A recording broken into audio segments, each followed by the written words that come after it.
going on, everybody? This is dkdynamite, and tonight we're going to be talking about the best way to earn Aetherium crystals within Black Ops Cold War Zombies. Now keep in mind, at the time of recording this, you can only earn up to 138 crystals, which is the exact amount you need to max out every weapon class, field upgrade, perk, and ammo to tier 3. There is no method as of now to unlock any crystals past that, but I'm sure in the future with DLC maps, new perks, and new field upgrades, you'll be able to earn more Aetherium crystals again. Now, I'm also aware there are plenty of strategies out there showing you how to get to around 100 or higher in an efficient amount of time. Now, if you're confident enough to do that, then go right ahead, but today's video isn't about round 100. It's about map knowledge, knowing the sweet spot for how far you should get in a game of Maschine if you don't have that much time on your hands, to where you're earning a lot of crystals and still on top of that, having the ability to earn bonus crystals if you decide to Exfil. So here's what I've been doing. I spawn in with a knife because if you do this, you can actually get up to 26,000 points or even a little bit more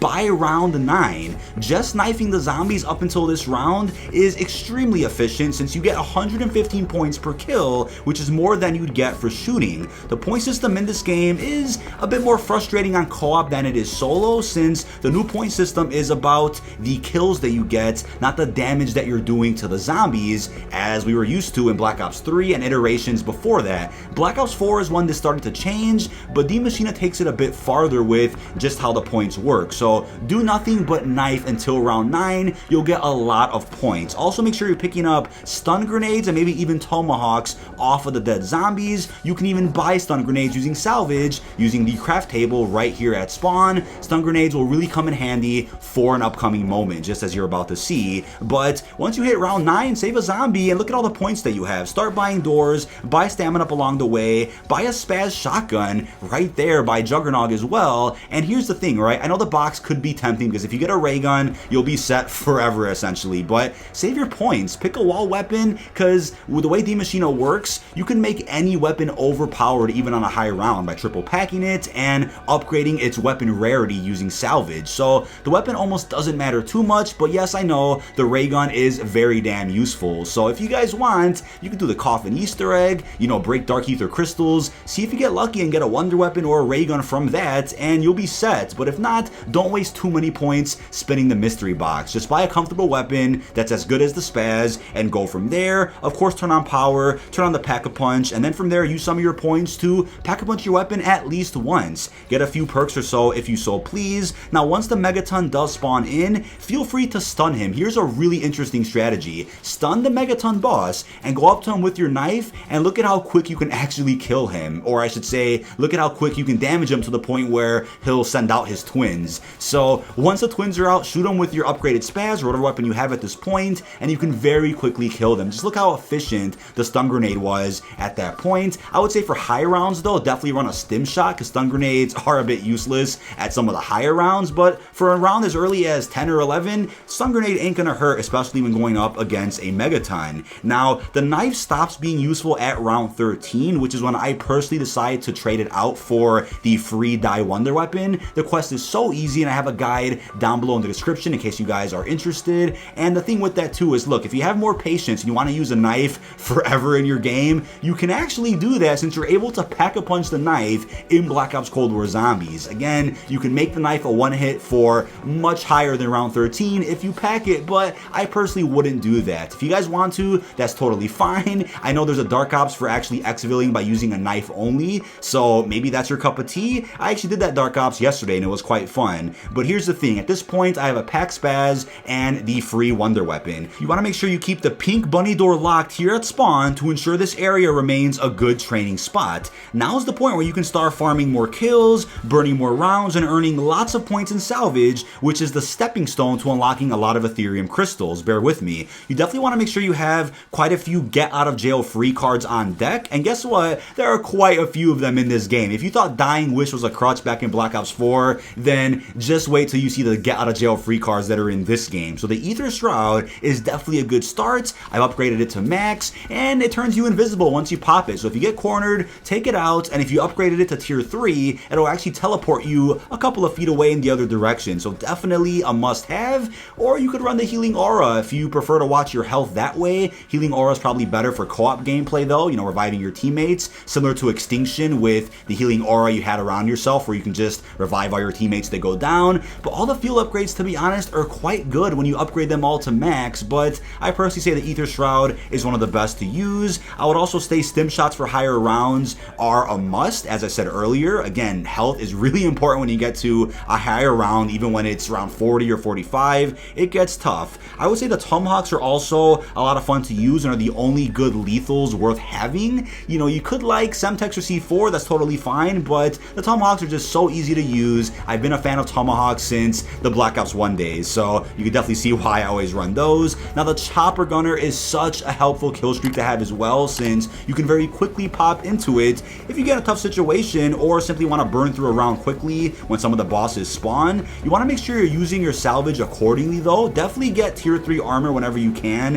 and pay the $250 to repair it whenever a carpenter is taking too long to spawn in. Again, like Black Ops 4, a carpenter will repair your shield or armor in this game. I have a strategy of using the fast travel at the pond, which takes me straight to Deadshot, and that's of course very close to the armor station. That's of course what I do whenever my armor is just running low or I haven't seen a carpenter in a while. Then after you buy armor, you can use the fast travel right down the stairs, which will send me back up to Noct, and I can go back to my training area. A very efficient strategy overall. I don't spin the mystery box too much. I'd say once you have a lot of money and after you have all your perks, you've maybe pack-a-punch your weapon quite a few times, or you've bought your AATs, then maybe try hitting the box here and there. And the reason why is just for the ray gun. But guess what? On some of the higher rounds in the Maschine, you'll have a better chance at earning epic and legendary weapons from the mystery box. But here's how weapons work in this game, for those out there who may still be confused. It's not just about pack-a-punching your weapon up to 3 times, which again costs up to 50,000 points. It's also about upgrading your weapon rarity, which you can do at the armor station in the pack-a-punch room. Now, you upgrade your weapon rarity using heavy salvage. Black Ops Cold War Zombies has 2 types of salvage. Light salvage, which is much easier to get by killing zombies, and you use that to buy lethal and tactical equipment and to buy your armor. We then have heavy salvage, which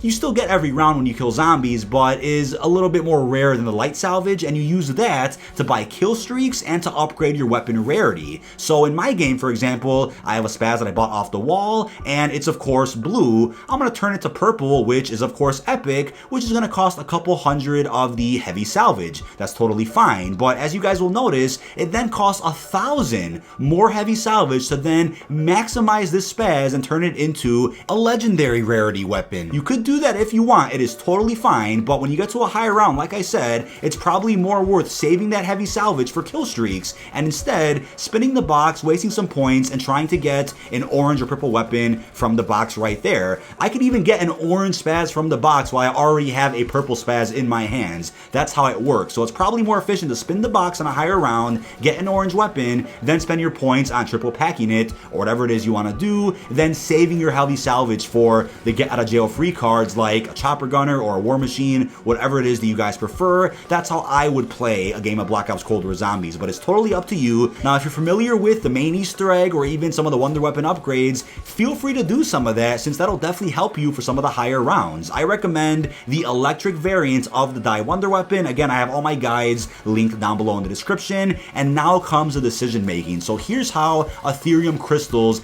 actually work in the Maschine. So the higher the milestone round you reach, the more crystals you get. An example is after you pass milestone round 10, you'll get a crystal. Passing milestone round 30, you'll start getting 2 crystals. Then when you pass milestone round 40, you'll start getting 3 crystals. So on and so forth. You just stack them up and you get as many as you can in each match. I'm aware there is a strategy too, if you guys don't have too much time to play, to where you can essentially pass round 10, get that free crystal, get set up, and then exfil on round 11, and that right there is a fairly quick game of zombies, but you'll earn 2 crystals by the end of that. If that's what you want to do, more power to you, but this is for people that want to get a little bit higher than that and earn more crystals in each match that they play, instead of constantly restarting and rinsing and repeating the same strat with round 11 over and over. So if you successfully exfil, you'll earn additional crystals, which are equivalent to the amount that you'd earn by passing that milestone round. Exfils become available after every milestone round as well, so here's a great example. When I pass milestone round 40, I'll get 3 crystals for passing that round, but if I exfil right after that milestone round on round 41, I'll receive 3 additional crystals on top of that. So once I finish round round 40,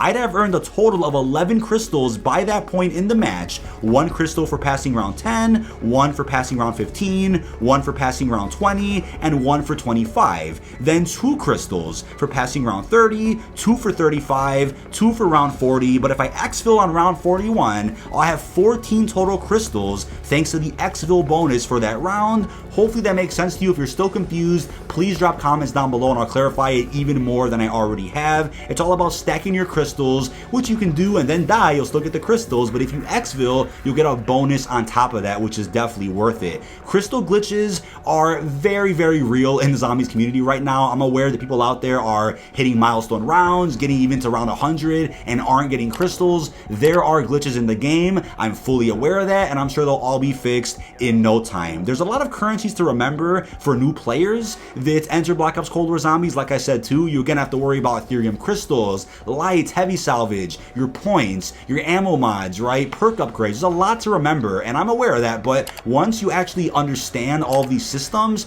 you're really going to fall in love with the way Black Ops Cold War Zombies works, because the potential here and the replayability with Maschine alone makes me very excited for the upcoming DLC season. So it's up to you to decide what round you'd like to get to. Obviously the higher round means the more crystals you earn, but exfil is really important, probably more important than just hitting a high round. Because of exfils being a bit buggy right now, it isn't a bad idea to also do the main Easter egg if you're experienced with it and are comfortable doing it on solo, simply because the final step does count as an exfil and doesn't require you to kill zombies at all when going up to the helicopter spawn in the pond area. You just have to board the helicopter. Killing the amount of zombies required for an exfil is easiest with the least amount of players in the game, if that's how you want to do it, but sometimes things glitch out, right? With the last few zombies you need to kill during an exfil, as you'll see some footage of in my gameplay, I needed to kill one more zombie at this exfil site, but he ended up spawning fairly far away for whatever reason. I saw him on my mini-map near the crash site, I went up to that spot, killed him, ran back to the exfil, and I had to kill another zombie, but there wasn't enough time, so I failed the exfil. So once they fix this exfil system, it'll be a lot easier to manage, especially on solo, but as of right now, since it's a bit buggy, you guys might just want to do the Easter egg and just get that free exfil through that. If you're comfortable with doing that, I have my main Easter egg guide down below, which very easily explains all of the steps for the main quest itself. But the best way to burn through zombies during an exfil is definitely through using the War Machine. I would really recommend that, training up a nice good horde and then just spamming through it with the War Machine and then finishing them off with your ray gun or your die lightning variant, whatever it is that you guys prefer to use, totally up to you. But remember, exfil is probably the most important part, just to get a few bonuses. And yes, I've seen a few people out there get to around 100 or higher, try to exfil, and then their last zombie bugs out to where they fail. I know it sucks, but once they end up fixing those problems, exfil will be a lot more reliable. But that is about it. This has been dkdynamite. Leave all your thoughts down below in the comment section. What do you guys think about my Aetherium crystal strategy? Like I said at the beginning of the video, I am fully aware of very fast strategies for getting to around 100 or higher. If you want to do that and then go ahead and exfil from there to get even more crystals, more power to you. But for a majority of the community that does not go to high rounds, I think this guide definitely hits the mark with how to best get your crystals. But really hope you've enjoyed, and peace out, everyone.